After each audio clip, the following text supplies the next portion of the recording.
Hola, ¿cómo están? Vamos a continuar con el ciclo de conferencias de Principio Divino.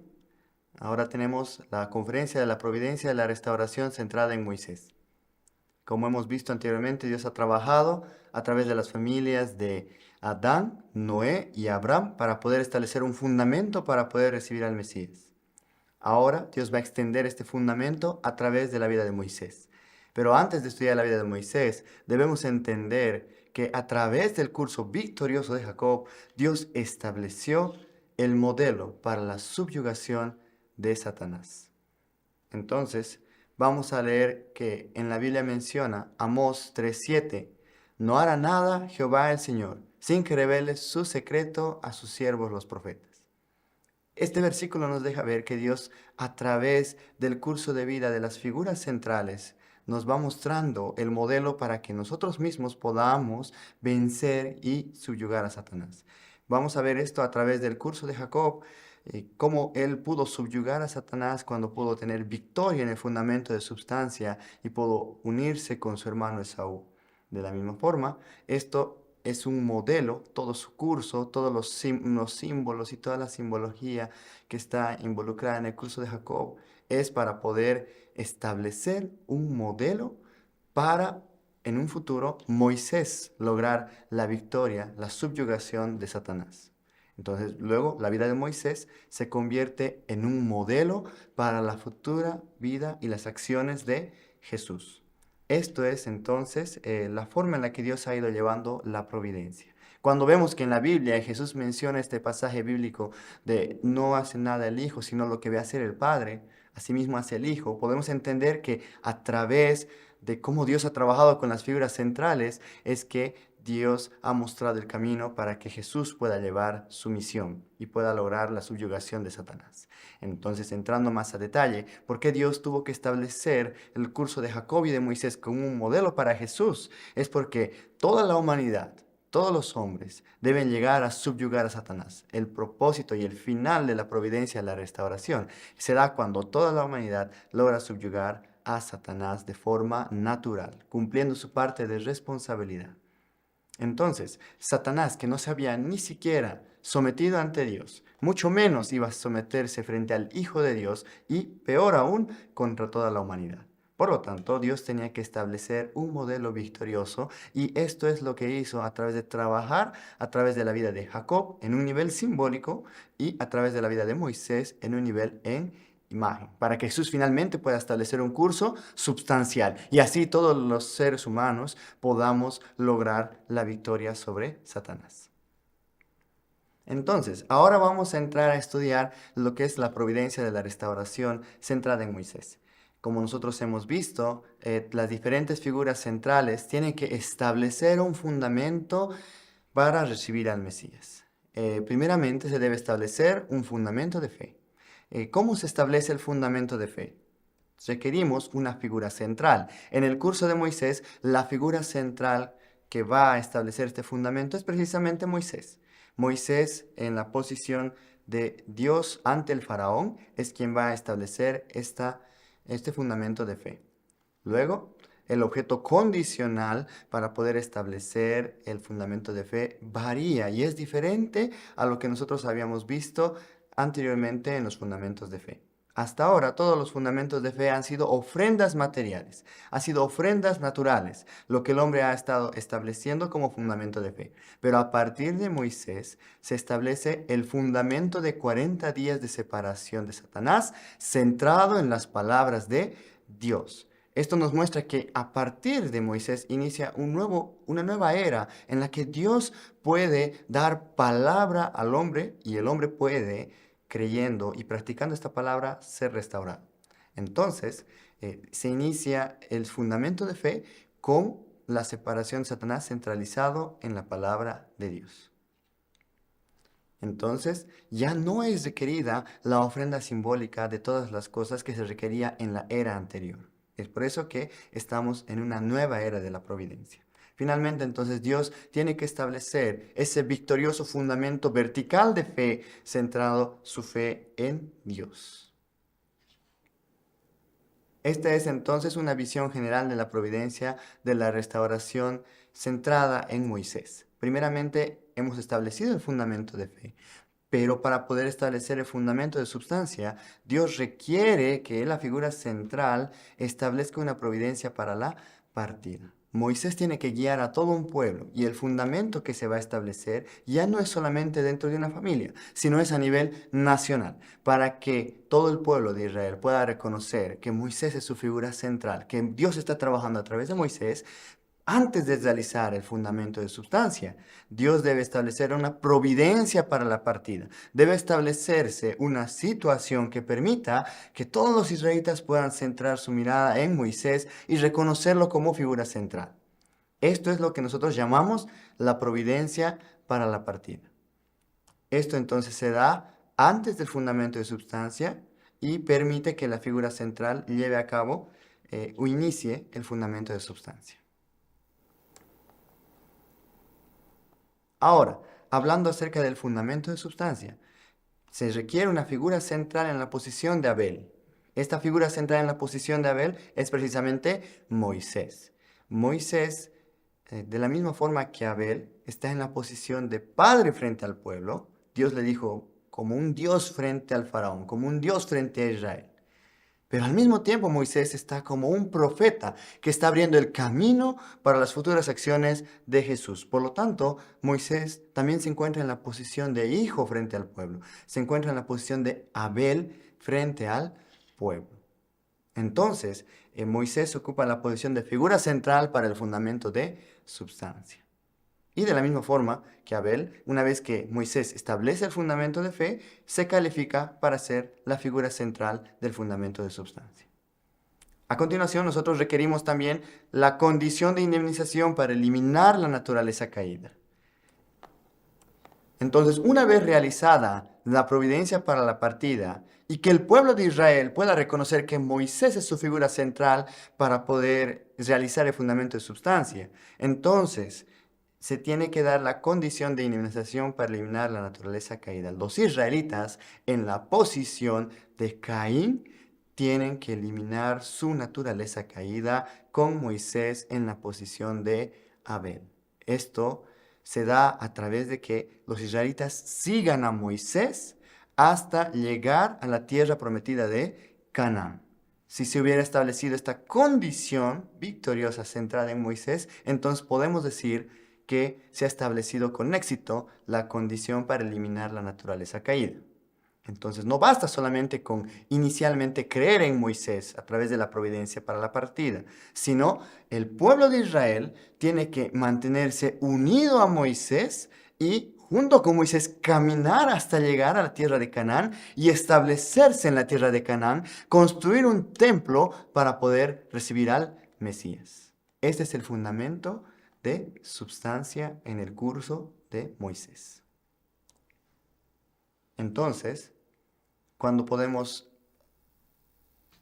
decir que se estableció el fundamento de substancia, es cuando se completa todo el periodo desde que salen de Egipto hasta entrar en Canaán y finalmente construyan el templo y puedan recibir al Mesías. Entonces, en ese punto, habiendo completado ya el fundamento de fe exitosamente y el fundamento de substancia exitosamente, podemos decir que se ha establecido con éxito el fundamento para recibir al Mesías. Entonces, de esta forma hemos podido entender cómo es el curso centrado en Moisés. Un punto importante también es mencionar que el curso de la restauración de Canaán a nivel nacional, centrado en Moisés, es realmente el curso que Jesús va a llevar más adelante como misión. Nosotros podemos ver a partir de la vida de Moisés, él trabajó para sacar al pueblo elegido de la tierra de Egipto bajo el dominio del faraón. Podríamos decir que Egipto es una representación del mundo satánico. Entonces Moisés liberó al pueblo elegido del dominio satánico, del reino de Egipto, y llevó a los israelitas a través de milagros y señales. Los guió a través del Mar Rojo y finalmente caminó con ellos a través del desierto para que puedan entrar finalmente en Canaán. Este es el curso de la vida de Moisés. Y cuando vemos el curso de la vida de Jesús, es realmente una muestra, un modelo de cómo debía Jesús llevar también su curso. Entonces, Jesús tenía que sacar a la humanidad del mundo pecaminoso. Tiene que sacar a los cristianos, al pueblo elegido que cree en Jesús, del mundo pecaminoso que está bajo el dominio de Satanás a través de milagros y señales. Y tiene que atravesar el mar turbulento de este mundo de pecado, finalmente recorrer un curso de desierto donde él mismo iba a alimentar al pueblo con sus palabras de vida hasta llegar al jardín del Edén original. Podemos ver claramente entonces que a través del curso de Moisés las acciones de Jesús ya quedaban determinadas y Jesús claramente podía entender el curso que él tenía que tomar. Entonces realmente el curso de Moisés fue una verdadera prefiguración del camino de Jesús. También el curso de Moisés se prolongó en 3 etapas debido a la falta de fe de los israelitas, como vamos a estudiar a continuación. Y vamos a ver más adelante también que el curso de Jesús exactamente también se prolongó en 3 etapas, debido a la falta de fe del pueblo de Israel. Ahora vamos a estudiar entonces en materia el primer curso de Moisés, cómo Dios trabajó para poder establecer el fundamento para recibir al Mesías a través de Moisés. ¿Cómo se estableció en primer lugar el fundamento de fe? Como figura central nosotros tenemos a Moisés y el objeto condicional que Moisés tenía que llevar a cabo para poder establecer este fundamento de fe, centrado en las palabras de Dios, fue la vida de 40 años en el palacio del faraón. Recordando un poco la historia de Moisés, en el tiempo en el que el faraón empezó a exterminar a los niños varones de los israelitas para que no se multiplicasen en exceso, la madre de Moisés salvó su vida cuando lo puso dentro de una cesta y lo mandó a través del río Nilo. Finalmente Moisés llegó a la casa del faraón. La hija del faraón es la que decide cuidar a Moisés y tenerlo en su casa. Y finalmente también es que ella contrata a la madre de Moisés como nodriza para criar a este bebé. Entonces, a través de la madre de Moisés es que la palabra de Dios, la tradición del pueblo de Israel, la identidad de pueblo escogido del pueblo de Israel llega a Moisés. Y Moisés, finalmente, al final de sus 40 años viviendo en el palacio de Faraón, decide él mismo salir del palacio de Faraón para poder vivir junto con su pueblo, prefiriendo 1000 veces ser maltratado con el pueblo que disfrutar de los placeres pecaminosos y efímeros de la casa de Faraón. Por esa fe es que finalmente se establece con éxito el fundamento de fe de Moisés. Y el periodo de tiempo que hemos mencionado son 40 años. Ahora vamos a estudiar entonces cómo se podía establecer el fundamento de substancia en este primer curso. Para poder establecer el fundamento de substancia, primeramente nosotros requerimos establecer la providencia para la partida. Moisés, al haber establecido el fundamento de fe, se establece como figura central para el fundamento de substancia. Y centrada en Moisés, se debe llevar a cabo la providencia para la partida. ¿Cómo hizo Dios entonces para poder establecer la providencia para la partida y que el pueblo pueda reconocer a Moisés como aquel líder que los va a guiar fuera de Egipto, como aquel líder a través del cual Dios está trabajando? Podemos leer en la Biblia, en el Éxodo 2, del 11 al 12, Moisés vio que un egipcio golpeaba a un israelita y viendo que no había nadie allí, mató al egipcio y lo escondió en la arena.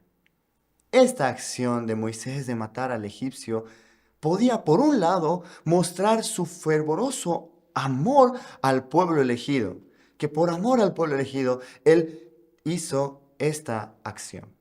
Podía haber mostrado claramente su patriotismo y podía haber sido una señal para que el pueblo de Israel se diera cuenta de que Moisés estaba de su lado. Entonces Moisés, para la providencia, para la partida, mató a un egipcio. Pero ¿cómo respondió el pueblo de Israel? ¿Se pudo establecer el fundamento de sustancia? Cuando vemos la historia de Moisés, leemos en el Éxodo, capítulo 2, versículo 15. Oyendo pues el faraón este caso, procuró matar a Moisés. Mas Moisés huyó de delante de Faraón y habitó en la tierra de Madián y se asentó cerca de un pozo. Entonces los israelitas completamente no entendieron esta providencia para la partida. De hecho, malinterpretaron los hechos de Moisés. Acusaron a Moisés. Cuando Moisés estuvo con ellos le dijeron directamente, ¿acaso vas a estar como juez contra nosotros? ¿Acaso tú vas a matarnos como mataste a aquel egipcio? Claramente los israelitas no entendieron este acto de amor de Moisés, este acto de patriotismo de Moisés, y lo malinterpretaron, difundieron el hecho, llegando esto hasta los oídos del faraón, y finalmente Moisés ya no podía estar en la tierra de Egipto. Entonces, completamente podemos decir que fracasó el fundamento de substancia. El pueblo de Israel no pudo unirse a Moisés. Pero ¿cuáles son las consecuencias de este fracaso en el primer curso de la restauración de Canaán a nivel nacional? Una primera consecuencia es que el curso de la restauración de Canaán se prolongó. Originalmente, si nosotros observamos el mapa, podemos ver que el pueblo de Israel se encontraba en una región cercana a la costa del mar Mediterráneo y fácilmente el pueblo de Israel podía llegar en un tiempo de 21 días siguiendo el camino por la costa hasta la tierra prometida de Canaán.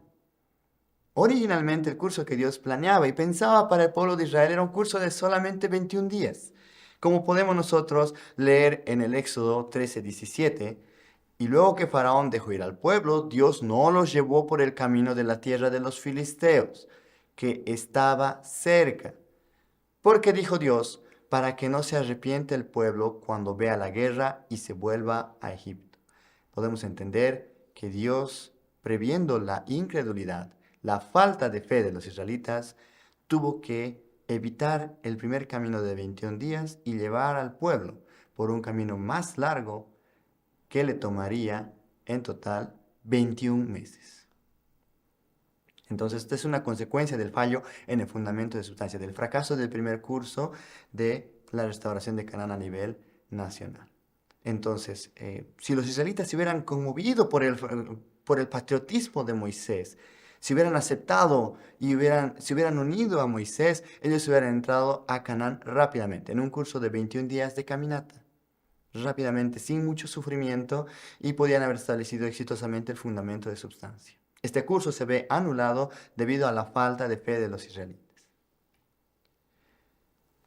Entonces, vamos a ver que Dios tiene que volver a establecer nuevamente todo el fundamento que había trabajado a través de Moisés. Entonces, este es el curso, el segundo curso de la vida de Moisés. Vamos a ver que Dios nuevamente tiene que establecer el fundamento de fe debido a que el primer curso había sido completamente tomado por Satanás. Al ser invadido por Satanás, Dios tiene que volver a establecer los fundamentos. Primeramente, el fundamento de fe. Entonces, como figura central tenemos a Moisés y el objeto condicional son su vida que él lleva en el desierto de Madián. Nosotros podemos, viendo la historia de Moisés, entender que él, después de haber huido de Egipto, él salió hacia el desierto. Finalmente pudo encontrar refugio y pudo salvar su vida en la tierra de Madián y se estableció ahí. Pero finalmente, al término de 40 años viviendo en la tierra de Madián, es que Dios puede volver a llamar a Moisés. Entonces, se estableció un fundamento de fe después de 40 años de la vida de Moisés en el desierto de Madián. Al final de estos 40 años, Moisés tiene una experiencia muy fuerte cuando ve una zarza ardiendo. Y de esta zarza ardiendo salía una voz que le decía, como leemos en Éxodo 3:10. Ve ahora pues, yo te enviaré al faraón para que saques a mi pueblo, los hijos de Israel, de Egipto. Y de esta forma, Dios encargó a Moisés la misión de volver a Egipto y de sacar al pueblo de Israel. En un principio, Moisés se muestra reacio a aceptar esta misión de Dios, pero finalmente Dios lo anima, le da fuerza para que él pueda cumplir con esta misión y Moisés vuelve a Egipto para poder sacar al pueblo de Israel. Entonces, ¿cómo vamos a establecer ahora el fundamento de substancia? Hemos aprendido que se requiere primeramente la providencia para la partida. ¿Cómo Dios llevó a cabo entonces la providencia para la partida centrada en Moisés? En este segundo curso, para que los israelitas pudieran reconocer a Moisés, para que pudieran establecer una condición para eliminar su naturaleza caída y unirse con Moisés, entonces se realizó la providencia para la partida a través de 3 grandes milagros y 10 plagas. ¿Qué propósito tenían entonces los 3 grandes milagros que Moisés ejecutó delante del faraón? ¿Y qué propósito tenían las 10 plagas con las que Dios castigó al pueblo de Egipto? Eran para que el pueblo de Israel pueda reconocer que Moisés es su figura central, para que el pueblo de Israel pueda tomar a Moisés como alguien a través de quien Dios puede trabajar. Esto es solamente la providencia para la partida. A través de esta acción es que ellos tienen que darse cuenta que Moisés es su figura central. Y gracias a las 10 plagas y los 3 grandes milagros, el pueblo finalmente entendió que Moisés es la figura central con la que Dios está trabajando y se cumplió el fundamento de la providencia para la partida. Pero vamos a estudiar a detalle qué es lo que significan estos 3 grandes milagros. Cuando nosotros vemos la vida de un profeta, tiene muchos simbolismos y tiene muchas acciones que aparentemente fueran solamente una historia, pero en realidad Dios está mostrando a través de ello el curso que nosotros mismos debemos seguir para poder dominar a Satanás, para poder derrotar a Satanás. Moisés está escribiendo ahora una historia para que Jesús más adelante pueda sustancialmente subyugar a Satanás. Entonces, los 3 grandes milagros tienen como objetivo restaurar por indemnización la posición de hijo mayor que había sido invadida por Satanás, hacer que los israelitas corten sus lazos con Egipto, como vamos a ver más adelante, hacer ver a los israelitas que Moisés es un enviado de Dios, y además de eso, Dios podía ejecutar los 3 grandes milagros y las 10 plagas, debido a que los israelitas estuvieron sufriendo 30 años más de esclavitud, a pesar de que ya habían completado los 400 años de esclavitud que Dios le había mencionado a Abraham, que su descendencia debía pasar. Entonces, ellos estaban 30 años extra de los 400 años que debían haber sido esclavos bajo el dominio de Egipto. El primer milagro que realiza Moisés es muy conocido, cuando Moisés toma su vara y la lanza y ésta se convierte en una serpiente. Pero también los magos del faraón lanzaron sus varas que se convirtieron en serpientes. Pero finalmente la vara de Moisés es la que devora a las varas de los magos del faraón y muestra su poder. Entonces, ¿qué significa este primer milagro? La vara es un símbolo de autoridad y de poder. Entonces, esta vara representa el poder de Jesús. La vara también tiene la misión de servir de apoyo, de protección, de guía y de castigar la injusticia. Todo esto representa, es un símbolo también de la misión de Jesús. Jesús entonces vendría más adelante en la posición de una serpiente celestial que debía tentar a la humanidad a volver a Dios y que devoraría a la serpiente satánica y la destruiría.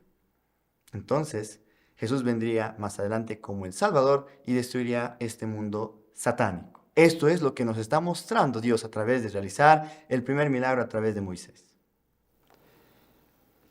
¿En qué consistía el segundo milagro de Moisés? Moisés tomó su mano y la puso en su seno. Cuando la sacó, ésta estaba con lepra. Y nuevamente Moisés volvió a meter su mano en su seno y la sacó curada. ¿Qué mostraba este milagro?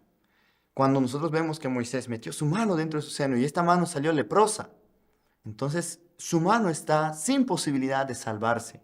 Representa la acción del ángel de haber tomado a Eva y llevado a su lado, y habiendo hecho que Eva caiga abrazada por el arcángel y que esté en una situación sin posibilidad de salvación.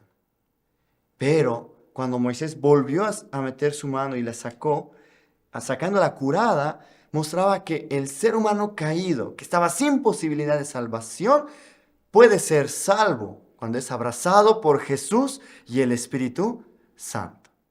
Significa esta segunda acción, este segundo milagro, que Jesús vendría en el futuro para dar renacimiento a toda la humanidad. Este es el contenido del segundo milagro. Ahora vamos a estudiar el tercer milagro de Moisés, cuando leemos que Moisés golpeó las aguas del Nilo y éstas se convirtieron en sangre. Entonces, ¿qué es lo que está representando este tercer milagro? Muestra que el agua, que es una materia que no tiene vida, se convierte en algo con vida, como la sangre, a través de la acción de Moisés. Entonces, nos muestra que más adelante Jesús y el Espíritu Santo vendrían en el futuro y restaurarían a los seres humanos caídos, privados de vida, en hijos con vida. Todo esto está haciendo una referencia a lo que es la misión de Jesús.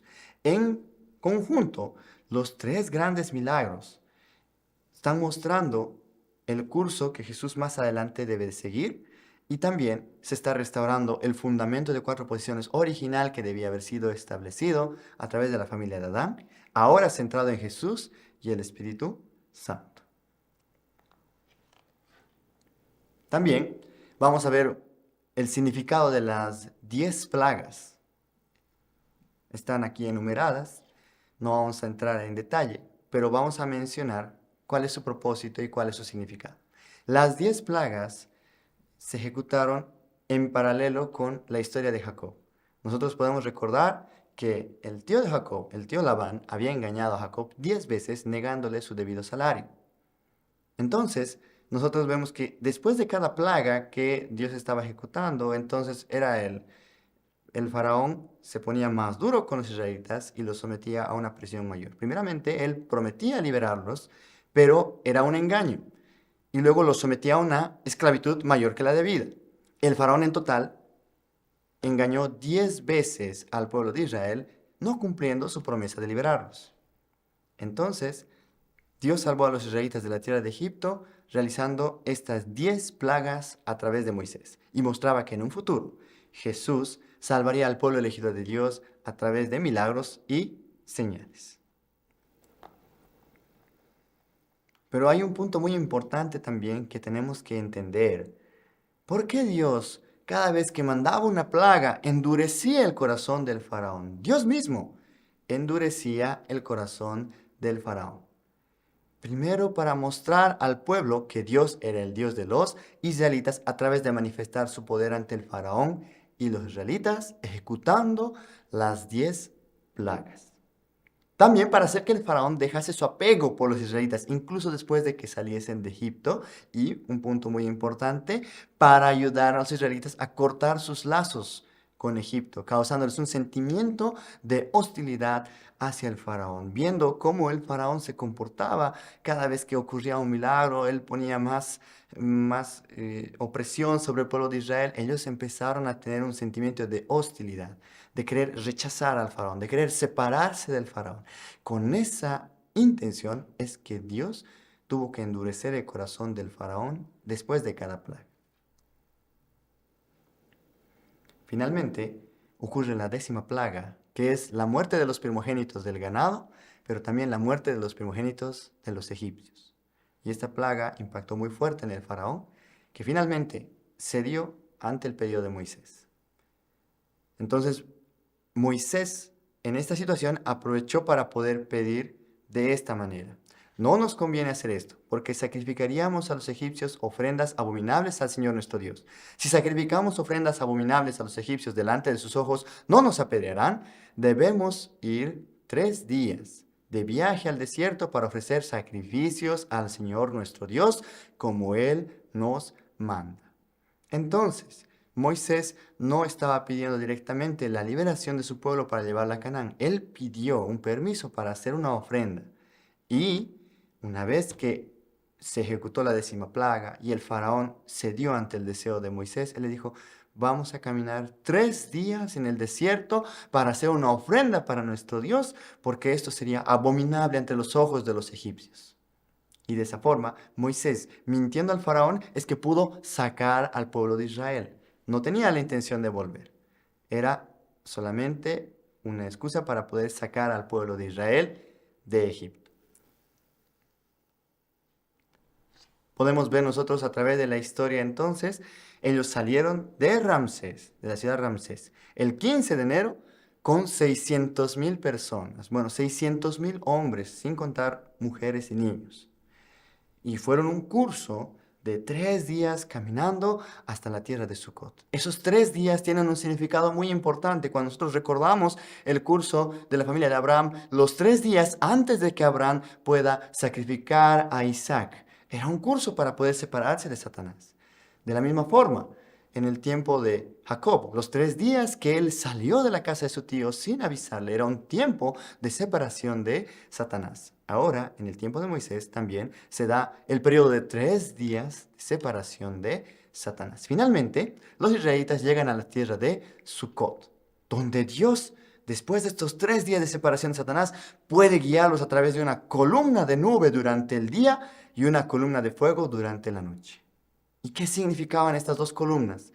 Cuando vemos que la columna de nube actuaba durante el día, nos muestra una actitud de positividad, y que la columna de noche la columna de fuego actúe durante la noche, nos muestra una actitud de negatividad. Entonces nos hace referencia a que en un futuro Jesús, positivo, y el Espíritu Santo, negatividad, iban a guiar al pueblo de Israel. Jesús y el Espíritu Santo iban a guiar al pueblo elegido de Dios para poder salir del dominio satánico. Esto es lo que significaba la columna de nube y la columna de fuego. Entonces esta columna de nube y de fuego guió finalmente a los israelitas hasta el Mar Rojo. Y nosotros conocemos de la historia de Moisés que finalmente Moisés dividió el Mar Rojo cuando ellos eran perseguidos por el ejército del faraón.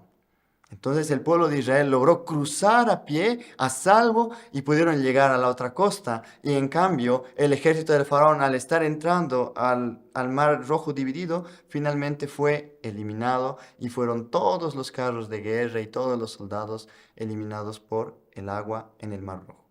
Se cerró el Mar Rojo sobre el ejército de los egipcios. Entonces, este milagro del Mar Rojo también tiene un profundo significado. Cuando nosotros vemos que los israelitas siguieron a Moisés a través de este Mar Rojo dividido, nos muestra que más adelante Jesús mismo dividiría el mar del mundo satánico para poder guiar a través de él a el pueblo elegido. Y que Satanás iba a perecer de la misma forma que el ejército egipcio cuando intente hacer daño a los creyentes en Jesús y el Espíritu Santo. Esto nos muestra entonces la misión futura de Jesús a través del milagro de Moisés en el Mar Rojo.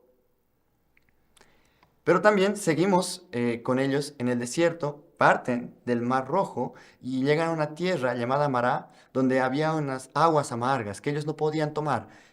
Ellos declamaron a Moisés, y cuando Moisés hizo oración, entonces fue indicado que poniendo maderos en el agua, esta agua se podía purificar. Cuando hizo esto y el agua se volvió dulce, los israelitas tomaron esta agua y pudieron continuar su camino. ¿Qué representa esto también? Representa que el pueblo sufre porque no puede tomar agua, pero a través de las palabras de vida de Jesús en un futuro, el pueblo elegido va a poder tomar el agua de la vida y va a ser curado por la palabra.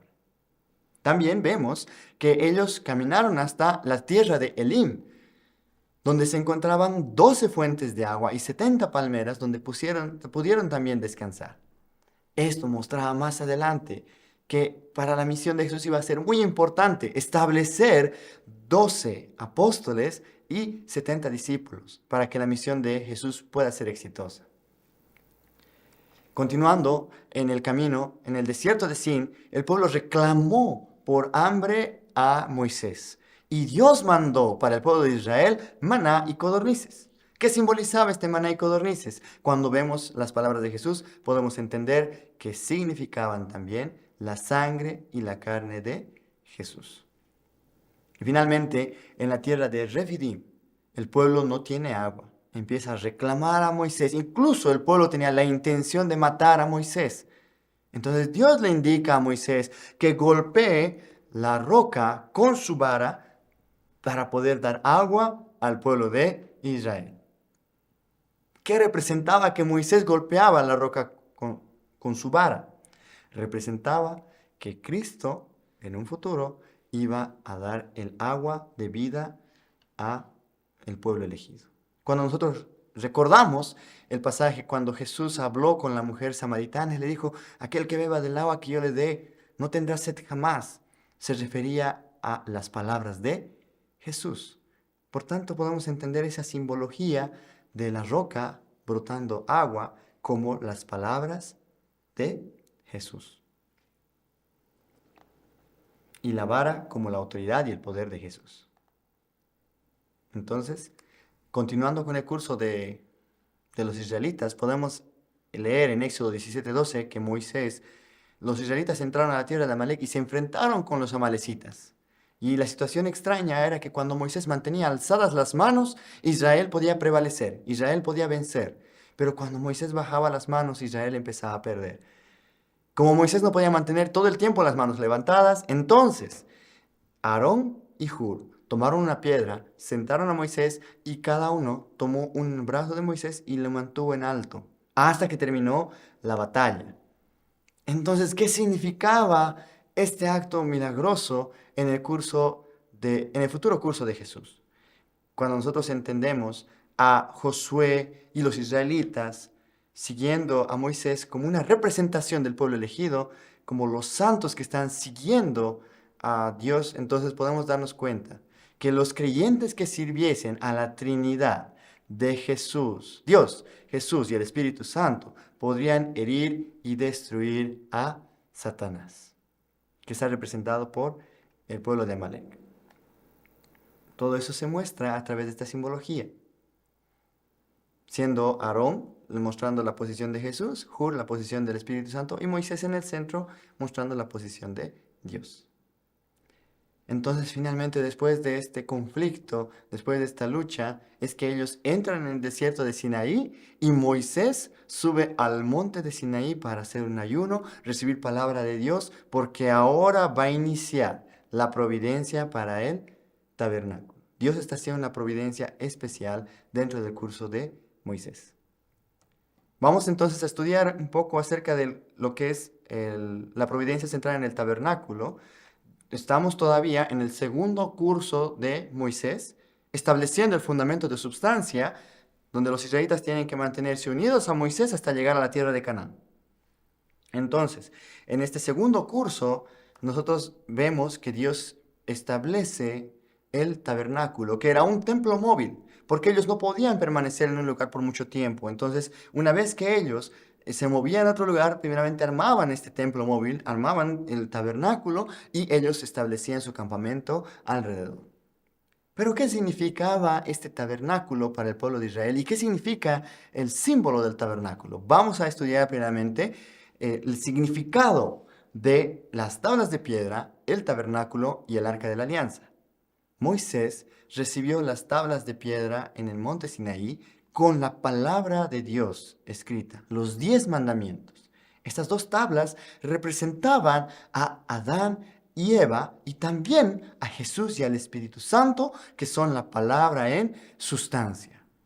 También representan el cielo y la tierra. Entonces, más adelante vamos a seguir estudiando las tablas de piedra. Podemos también mencionar el tabernáculo, que según su estructura tenía dos partes principales. La primera era la parte externa, un lugar santo donde podían entrar comúnmente las personas, donde podían entrar también comúnmente los sacerdotes.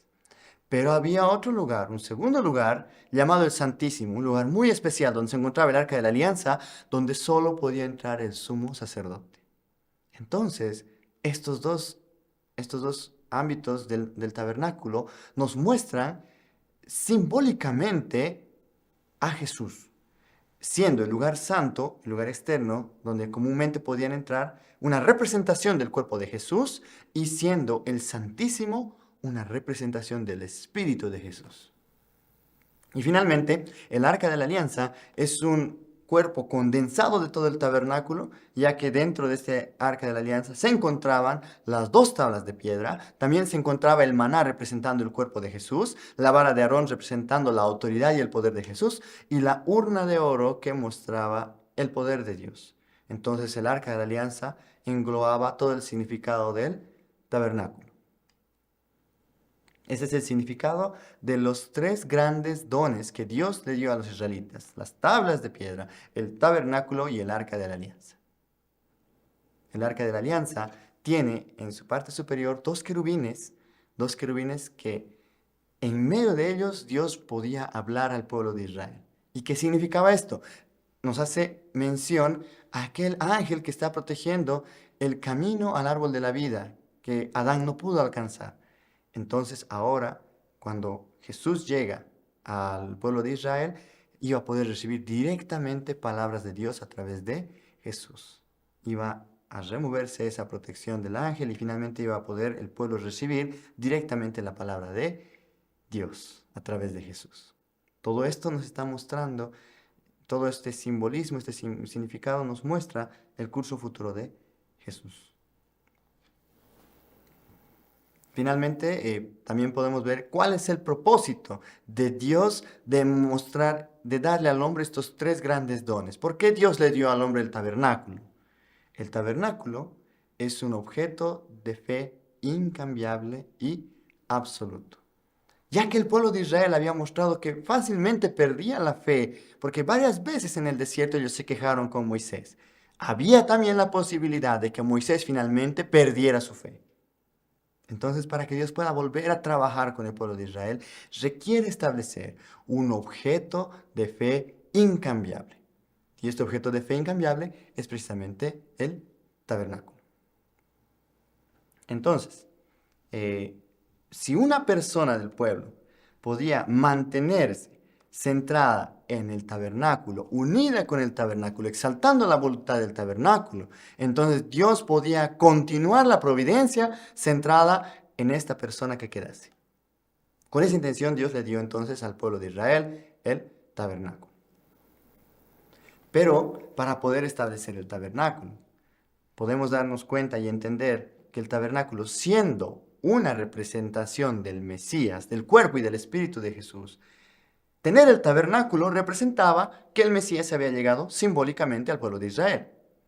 Entonces, para poder recibir al Mesías es necesario establecer un fundamento. De la misma forma, Dios tiene que hacer que el pueblo establezca un fundamento para recibir el tabernáculo. ¿Cómo hizo Dios entonces para establecer el fundamento para recibir el tabernáculo? A través del fundamento de fe, centrado en Moisés. Se requiere a Moisés como figura central. Su objeto condicional de Moisés fue el ayuno que realizó en el monte Sinaí. Y a través de este periodo de ayuno y oración, que duraron 40 días y 40 noches en la cima del monte Sinaí, Dios podía darle palabras para poder construir el tabernáculo. Y de esta forma Moisés estableció con éxito el fundamento de fe. Ahora, ¿cómo iba a ser establecido el fundamento de substancia? Centrado en Moisés como figura central en la posición de Abel, el pueblo debía haberse unido a Moisés para construir el tabernáculo y seguir el tabernáculo hasta entrar a la tierra de Canaán. Este hubiera sido el fundamento de substancia para recibir el tabernáculo. Sin embargo, mientras Moisés estaba haciendo el ayuno de 40 días y 40 noches encima del monte Sinaí, los israelitas hicieron construir a Aarón un becerro de oro, representando al Dios que los había sacado de Egipto. Completamente el pueblo perdió su fe en el camino que Moisés le estaba guiando y prefirieron centrarse en algo visible, en un objeto en el cual ellos querían creer. Completamente el pueblo muestra aquí que no tiene fe, que no tiene ninguna unidad con Moisés, y por esta razón es que el fundamento de substancia resulta un fracaso. Al terminar ese periodo de ayuno, entonces Moisés baja con las tablas de piedra con las que estaba trayendo los 10 mandamientos de Dios para el pueblo, pero al ver al pueblo adorando al becerro de oro, que es una representación de Satanás mismo, entonces Moisés rompió las tablas de piedra, dejándolas caer en el suelo. Y finalmente Moisés castigó al pueblo por esta acción. Entonces, podemos entender que en este curso, para intentar establecer un fundamento para el tabernáculo, hubo un fracaso debido a la falta de fe del pueblo de Israel. Puede esto también mostrarnos que Dios no trabaja, no interfiere en la responsabilidad del ser humano. Ahora bien, es importante recordar, las tablas de piedra eran un símbolo de Jesús y el Espíritu Santo. El hecho de Moisés de haber quebrado las tablas de piedra debido a la falta de fe de los israelitas mostraba que en un futuro Satanás podía atacar también al Mesías en caso de que el pueblo pierda su fe. Y eso era una premonición de que podía Jesús también seguir el curso de la cruz y fracasar en establecer un fundamento de substancia. Con esto fracasa completamente un primer fundamento para el tabernáculo. Vamos a ver que Dios entonces intenta nuevamente establecer un segundo fundamento para el tabernáculo, estableciendo el fundamento de fe a través de Moisés. Y otro periodo de 40 días de ayuno y oración en el monte Sinaí. Moisés nuevamente vuelve a la cima del monte y comienza un periodo de ayuno de 40 días y al final de ese tiempo es que Dios le da nuevamente la palabra y Moisés tiene que escribirla en las tablas de piedra. Y es que finalmente Moisés bajando del monte Sinaí, que el pueblo de Israel unido obedece a Moisés. Y finalmente logran construir el tabernáculo. Con esto se establece entonces un fundamento de fe, con los 40 días de ayuno de Moisés en la cima del monte Sinaí. Pero debemos ver nosotros cómo se estableció ese fundamento de sustancia. El fundamento de sustancia no solamente es unirse momentáneamente con Moisés, sino también es que el pueblo pueda unirse, mantenerse centrado en Moisés y entrar a la tierra de Canaán. Cuando ellos partieron del desierto de Sinaí, centrados en el tabernáculo, fueron guiados por una columna de nube en la tierra de Tabera, mostraron falta de fe en contra de Moisés. Entonces Dios incendió el campamento, porque el pueblo se estaba quejando nuevamente, porque no tenían comida, porque no tenían agua, porque querían volver a Egipto. Nuevamente en la tierra de Kibrot, Hataba, Dios volvió a ver esta misma actitud en el pueblo de Israel. Ellos querían volver a Egipto. Ellos se quejaron de que Dios todo el tiempo nos da maná y codornices, maná y codornices. Nosotros extrañamos las cosas que comíamos en Egipto. De esa forma, quejándose delante de Dios que los está manteniendo en el desierto. Entonces ellos volvieron a mostrar su falta de fe en Dios, su falta de unión con Moisés. Finalmente, en la tierra de Hazerot, cuando Aarón y Miriam, que eran las personas que eran más cercanas a Moisés, finalmente ellos criticaron a Moisés, entonces completamente se perdió este segundo fundamento para el tabernáculo. Eran las personas en las que Moisés más confiaba. Y debido a esa queja, también Miriam quedó enferma de lepra. Entonces podemos entender que los israelitas durante todo este curso mostraron constantemente una falta de fe. Por lo tanto, no se puede establecer un fundamento para recibir el tabernáculo. Satanás entonces invade este fundamento y fracasa el segundo intento de establecer el fundamento para el tabernáculo. Entonces, ¿cómo Dios va a llevar a cabo el tercer fundamento para el tabernáculo? Primeramente, debido a la fe y lealtad inmutables de Moisés, que construyó el tabernáculo y lo mantuvo cuidando todo el tiempo, entonces el tabernáculo se mantiene firme sobre el fundamento de fe. No tiene que establecerse nuevamente el fundamento de fe, pero se tiene que establecer un fundamento de substancia. Y los israelitas tenían el fundamento de haber bebido el agua de la roca en Refidim. Y esto era una condición para que ellos puedan establecer entonces esa condición para un fundamento de sustancia y puedan lograr finalmente el fundamento para recibir el tabernáculo. Entonces, ¿cómo iban a restaurar el tercer fundamento para el tabernáculo? Para eso, Dios les dio un periodo de 40 días de exploración. Pidió para Moisés que escogiese un hombre de cada tribu, de las 12, formando un equipo de 12 espías que él mandó para la tierra de Canaán, para que finalmente ellos pudieran ver la situación y pudieran informar al pueblo de cómo podían hacer para entrar a la tierra de Canaán. Entonces, con esa misión, Moisés envió 12 espías a la tierra de Canaán. Y el tiempo que ellos tuvieron para poder establecer este fundamento fue precisamente 40 días de espionaje. ¿Cuál fue el resultado de los 40 días de espionaje? Que 10 personas dieron un reporte con falta de fe. Solamente Josué y Caleb mantuvieron su fe y dijeron, podemos entrar a este pueblo. La gente tiene miedo de nosotros porque sabe que Dios está con nosotros. Sin embargo, 10 personas se opusieron a este comentario. Ellos dijeron que los israelitas no podrían destruir ni las ciudades, ni la gente. El pueblo que habita la tierra es poderoso, las ciudades están fortificadas, la tierra devora a sus habitantes y todos los seres humanos que vieron allá eran de gran estatura y nosotros somos como saltamontes. De esa forma informaron estos 10 espías. Finalmente el pueblo oyó el comentario, oyó el informe de estas 10 personas. Entonces los israelitas, escuchando este informe, murmuraron contra Moisés y lloraron, lamentándose, diciendo que escogerían un capitán y se volverían a Egipto. Esto finalmente mostró una desconexión completa con la providencia, con el trabajo que está realizando Dios a través de Moisés. Y el pueblo se unió a ese comentario. Se quejaron finalmente contra Moisés y estaban decididos a volverse a Egipto. Eso constituyó nuevamente un fracaso para este fundamento de sustancia.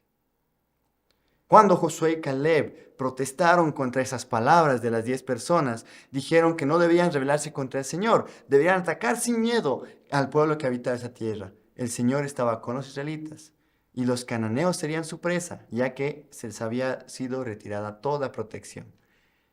Con estas palabras, Josué y Caleb intentaron que el pueblo se conecte nuevamente a Moisés y se una nuevamente con Dios, pero el pueblo trató de apedrear a Josué y Caleb.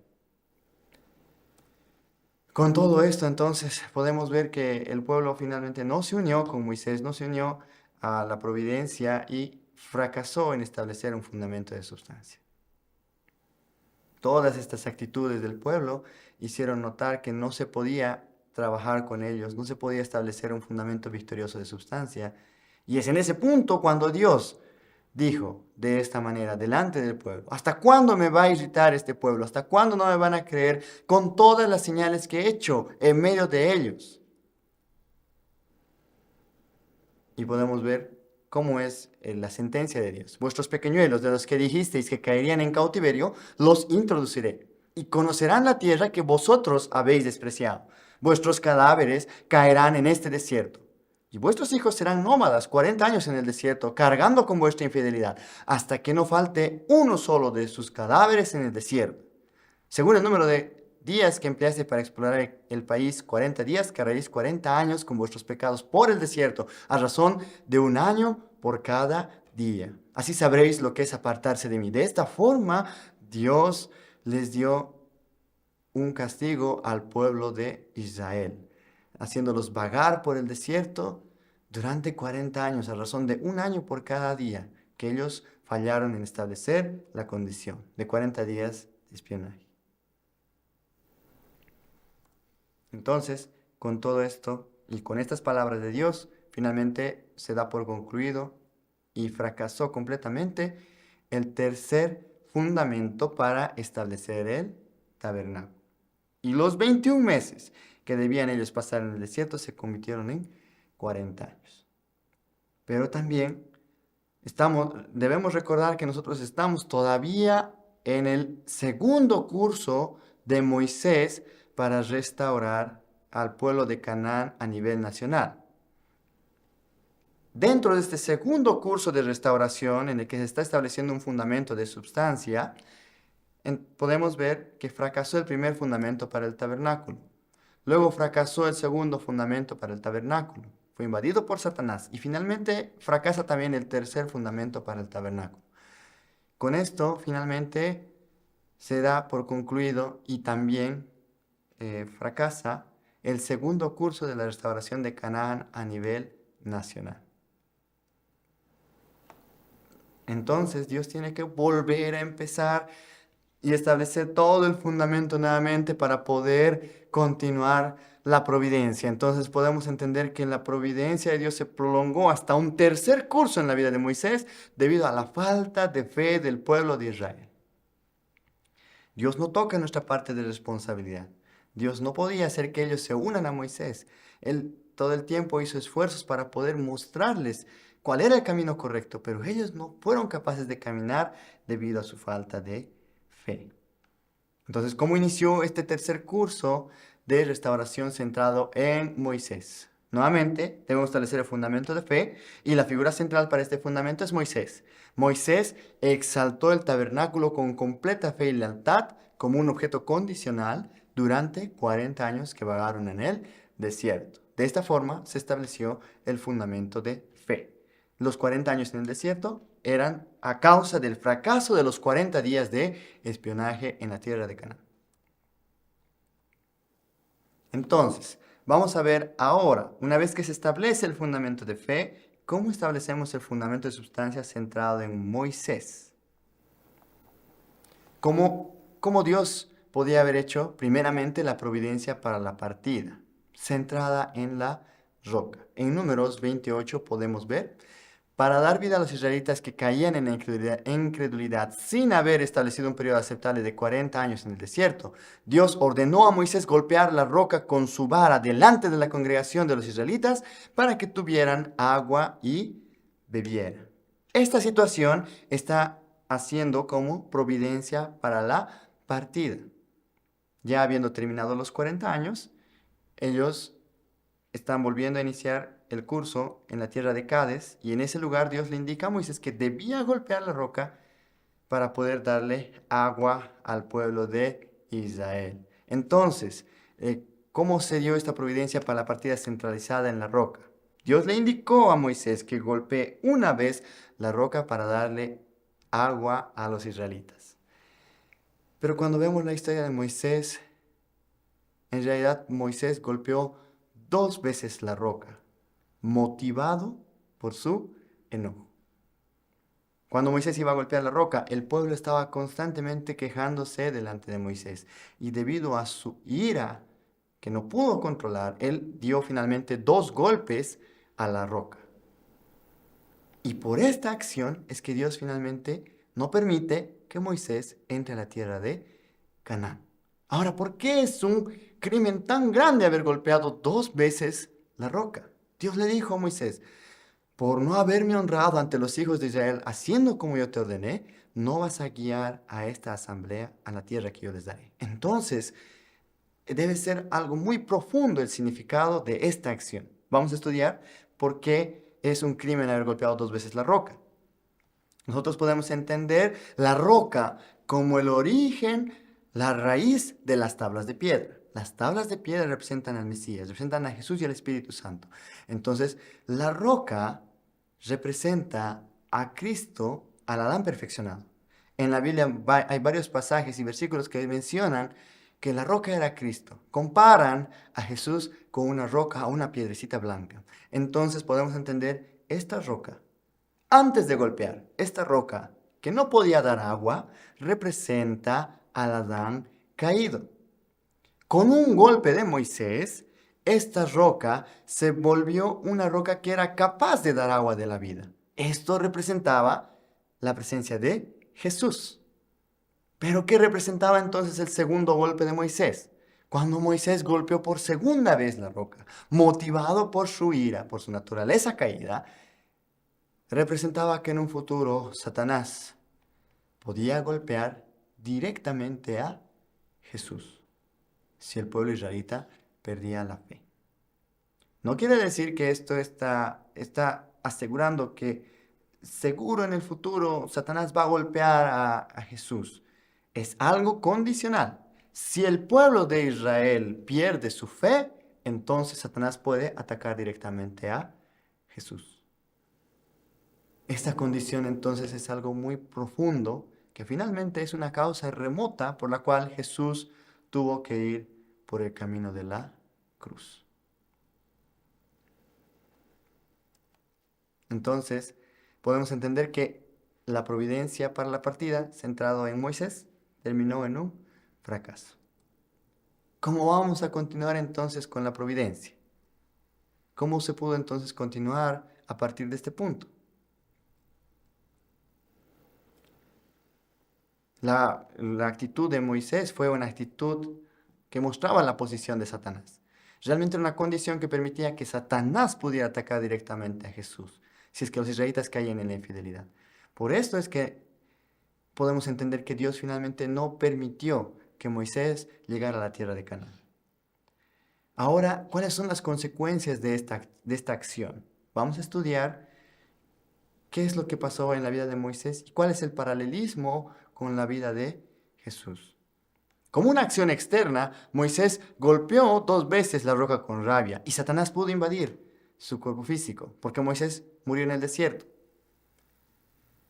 De la misma forma, en el tiempo de Jesús, por la falta de fe del pueblo de Israel, Satanás tenía la posibilidad de atacar directamente su cuerpo físico, llevándolo a la cruz.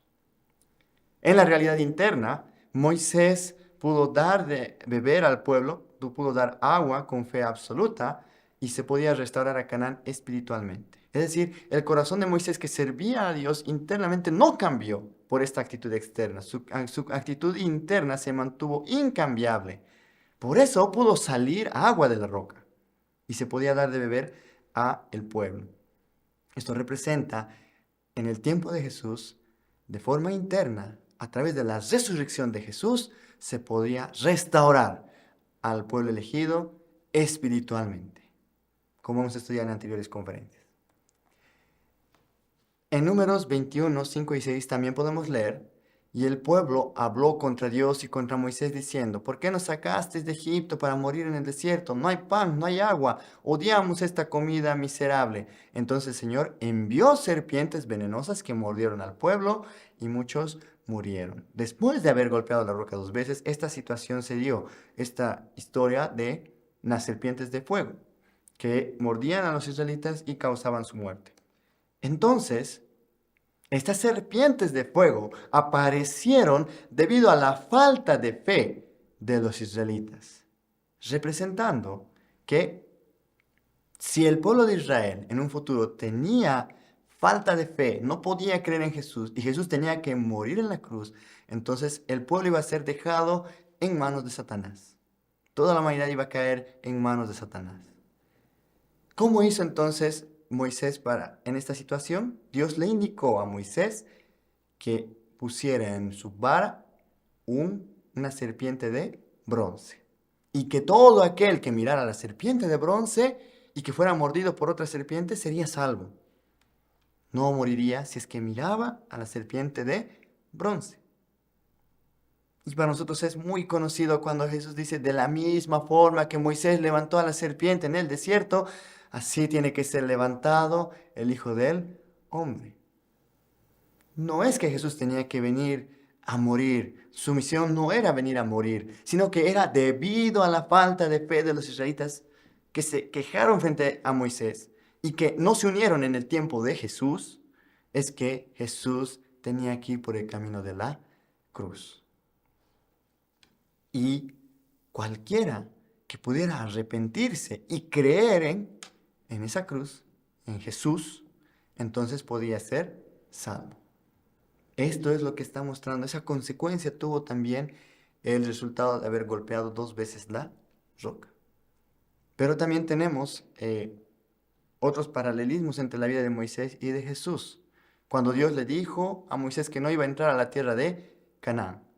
Igual Jesús también, por la falta de fe de los israelitas, debía ir por el camino de la cruz sin poder completar físicamente su misión. Moisés realizó una oración de súplica pidiendo a Dios que le deje entrar a la tierra prometida de Canaán. Pero Dios le dijo: no me hables más de este asunto.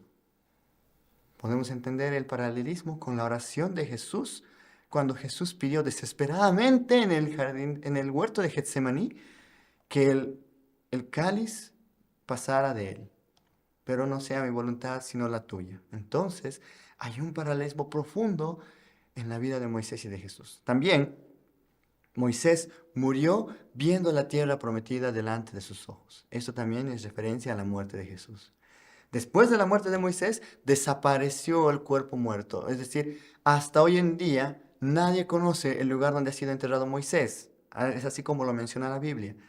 Y de la misma forma, desapareció el cuerpo muerto de Jesús después de ser bajado de la cruz. Y Moisés logró entrar espiritualmente a Canaán. Eso representaba que Jesús iba solamente a lograr la restauración espiritual en su misión. Todo este paralelismo nos muestra entonces a través de la vida de Moisés cómo iban a acontecer los hechos en la vida de Jesús si es que el pueblo perdía la fe. Vamos ahora a ver el fundamento de substancia centralizado en Josué. Entonces, después de la muerte de Moisés, Dios llamó a Josué para poder establecer el fundamento de substancia.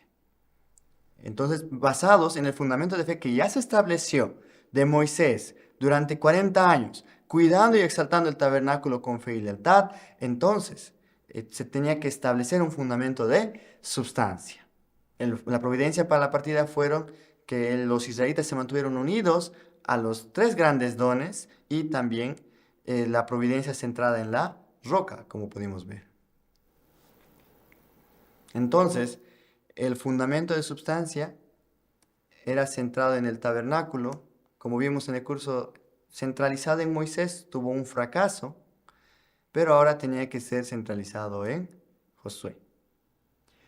Vamos a entender que en la realidad externa, Moisés golpeó 2 veces la roca por una motivación externa, por una naturaleza caída, por su rabia, pero internamente su corazón no cambió hacia Dios, representando a un Israel externo que finalmente murió en el desierto. Este pueblo de Israel que Moisés sacó de la tierra de Egipto representaba a un Israel externo, a una primera generación que muere en el desierto. Y hay otra generación que nació durante el curso de desierto, tomó agua de la roca y exaltó el tabernáculo y caminó 40 años con Moisés. Estos israelitas nacidos en el desierto son un Israel interno. Y ellos fueron los que finalmente pudieron entrar en Canaán. Entonces, ¿de qué forma Dios llamó a Josué para poder trabajar con este pueblo de Israel interno? Le dijo así: Moisés, mi siervo ha muerto, ahora pues levántate y pasa ese Jordán tú con todo este pueblo hacia la tierra que yo doy a los hijos de Israel. Josué entonces, en obediencia al mandamiento de Dios, llamó, reunió a todos los mandatarios del pueblo, a todos los representantes, y ellos le dijeron a Josué de la siguiente manera: nosotros haremos todas las cosas que nos has mandado e iremos a donde quiera que nos mandes. Cualquiera que fuera rebelde a tu mandamiento y no obedeciere tus palabras en todas las cosas que le mandes, que muera. Solamente te esfuerces y seas valiente.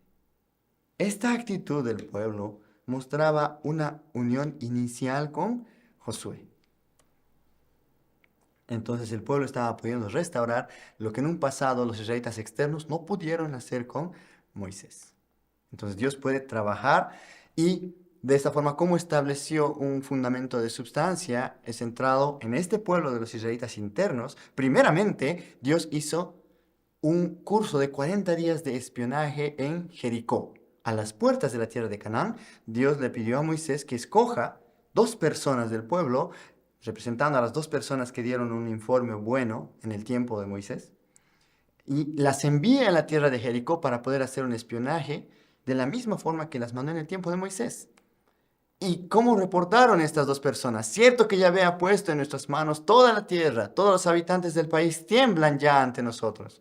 Entonces con esto el pueblo se unió y todos los hijos de Israel nacidos en el desierto creyeron en las palabras de los espías. Entonces finalmente empezó el curso de fundamento de substancia centrado en Josué. Ellos primeramente hicieron un espionaje en Jericó y después de los 40 días informaron de forma correcta, dieron un informe con fe. Luego ellos, para poder llegar hasta la tierra de Canaán, primeramente tuvieron que cruzar el río Jordán a través de un curso de 3 días, restaurando los 3 días del tiempo de Moisés. Y para poder cruzar el río Jordán, pasaron los sacerdotes levitas cargando el arca de la alianza. El arca de la alianza que representa a Jesús y al Espíritu Santo, que representa el cuerpo condensado del tabernáculo. Siguiendo el tabernáculo, siguiendo el arca de la alianza, ellos dividieron el río Jordán y cruzaron sobre tierra seca. Entonces, el seguir el arca de la alianza representa restaurar la columna de nube y la columna de fuego que los guió hasta el Mar Rojo. Y la división del río Jordán precisamente es la división del Mar Rojo. Entonces, de en medio del agua, de en medio del lecho seco por el cual cruzaron, Dios le ordenó a Josué sacar 12 rocas, 12 piedras, que representaban a los 12 apóstoles que tenían que unirse completamente con Jesús para que él pudiera tener victoria. También, cuando ellos ya estaban llegando a la planicie de Jericó, finalmente ellos empezaron a vivir de los productos de la tierra. Ya empezaron a vivir por su propia responsabilidad. Dios ya no los estaba manteniendo, entonces ya no les dio el maná y las codornices. En el tiempo que llegaron a Jericó, ellos primeramente hicieron una vuelta por día durante 6 días, representando la restauración del periodo de la creación de 6 días invadido por Satanás. El 7º día ellos dieron 7 vueltas y los sacerdotes guiaron al pueblo, tocaron 7 trompetas y con el grito de guerra de todo el pueblo de Israel finalmente fueron destruidos los muros de la ciudad de Jericó. Y de esta forma mostraba que el poder de Jesús y los creyentes iban a derribar las barreras de Satanás. De esta forma los israelitas se unieron a Josué y en diferentes campañas finalmente los lograron derrotar a 31 reyes y entrar exitosamente a la tierra de Canaán. Esto mostraba en un futuro el curso del Mesías, de Jesús, que como rey de reyes iba a destruir a todos los reyes del mundo satánico y construir el reino de los cielos en la tierra. Destruir la soberanía de Satanás y restaurar la soberanía de Dios. Entonces, con esto podemos entender que finalmente se pudo establecer un fundamento de substancia. Los israelitas internos, centrados en Josué, finalmente entraron a la tierra de Canaán. Por lo tanto, se estableció con éxito el fundamento de substancia. Y eso dio como resultado que se estableció el fundamento para recibir al Mesías. Sin embargo, podemos ver que Jesús no nació todavía en este tiempo. ¿Por qué? Porque el fundamento se estableció ahora a un nivel nacional, a un nivel de raza. Y Satanás tiene un fundamento a nivel de un reino. Egipto y otros imperios grandes del mundo que podían fácilmente destruir a esta nación que está recién naciendo. Entonces, el Mesías podía ser asesinado por el lado de Satanás fácilmente, podía haber sido destruido. Por lo tanto, Dios todavía no podía enviar al Mesías. Debe establecer un fundamento nacional fuerte, debe establecerse un reino del lado de Dios para que Él pueda mandar al Mesías. Entonces, finalmente, ¿cuáles son las lecciones del curso de la vida de Moisés? Que seguramente son lecciones para nuestro propio curso de vida. Dios nos enseña, a través de la vida de Moisés, los secretos de su providencia. Dios está actuando a través de la historia humana, está conduciéndola hacia un propósito absoluto. Dios está interfiriendo en la historia para poder llevar a cabo la providencia de la restauración y poder salvar completamente este mundo que ha caído bajo las manos de Satanás. Podemos ver eso en cada acción de Moisés, en cada dirección que tomaba Moisés. Todo era guiado por Dios. Pero tenemos que entender que el cumplimiento de la voluntad depende de la responsabilidad del ser humano. Y esto hemos estudiado en el tema de la predestinación. Para que se pueda cumplir la voluntad debe combinarse la responsabilidad de Dios, que es un 95%, con la responsabilidad del ser humano, que es un 5%. No se puede lograr victoria en la providencia de Dios si es que no hay la victoria en la parte de responsabilidad del ser humano. De esta forma podemos entender que Dios no interviene en la parte de responsabilidad del ser humano. Dios no puede involucrarse, no pudo evitar que los israelitas adoraran, por ejemplo, el becerro de oro. Dios no podía intervenir ahí. Era su parte de responsabilidad mantener su fe en Moisés. Dios no podía impedirle a Moisés golpear 2 veces la roca, porque era su parte de responsabilidad obedecer completamente las palabras de Dios. Entonces, los malos resultados que se dieron en el curso de la providencia de Moisés son constantemente fallos en cumplir la parte de responsabilidad del ser humano. Entonces, la voluntad, también la voluntad de Dios es absoluta. Si es que Dios planeó una meta, si es que tiene un objetivo, tiene que llegar ahí de forma absoluta, aunque tenga que cambiar a la figura central. Moisés era aquella figura central, aquel líder que tenía que guiar a los israelitas a entrar a la tierra de Canaán. Sin embargo, debido a su acción de golpear 2 veces la roca, finalmente Moisés murió en el desierto. Y el líder que guió a los israelitas a entrar a Canaán fue finalmente Josué. También podemos entender que a medida que va creciendo la providencia y es mayor la misión de la figura central, también tiene que atravesar mayores tentaciones. Y que también se tiene siempre una dificultad antes o después de recibir una gracia. Es decir, Dios mismo le pone una dificultad al pueblo antes o después de recibir una gracia para evitar la acusación de Satanás. En diferentes momentos de la historia de Moisés podemos ver, por ejemplo, antes de recibir las tablas de piedra, antes de recibir el arca de la alianza, antes de recibir el tabernáculo, ellos pelearon en la tierra de Amalek, ellos pelearon contra Amalek. Entonces podemos ver que siempre hay una situación de angustia, una dificultad antes de que Dios pueda darle una gracia al pueblo. También se menciona en la vida de Moisés que antes de que él inicie el curso del Éxodo, hubo una prueba en la que Dios trató de matar a Moisés. Entonces podemos entender que Dios mismo tenía que poner esta prueba. Si Moisés fallaba en superar esa prueba, entonces iba a caer en manos de Satanás, si es que Satanás hubiera puesto esa condición. Pero fue Dios mismo quien tuvo que probar a Moisés por esta situación, para evitar la acusación de Satanás. De esta forma podemos entender que el curso de la vida de los profetas, el curso de la vida de todos los santos, nos muestra el curso que nosotros mismos debemos seguir.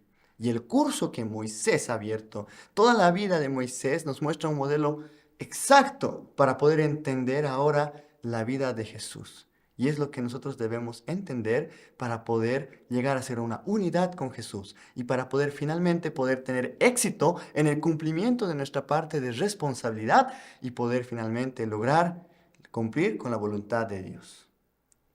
Pero hasta aquí hemos terminado con el curso de Moisés. Muchas gracias.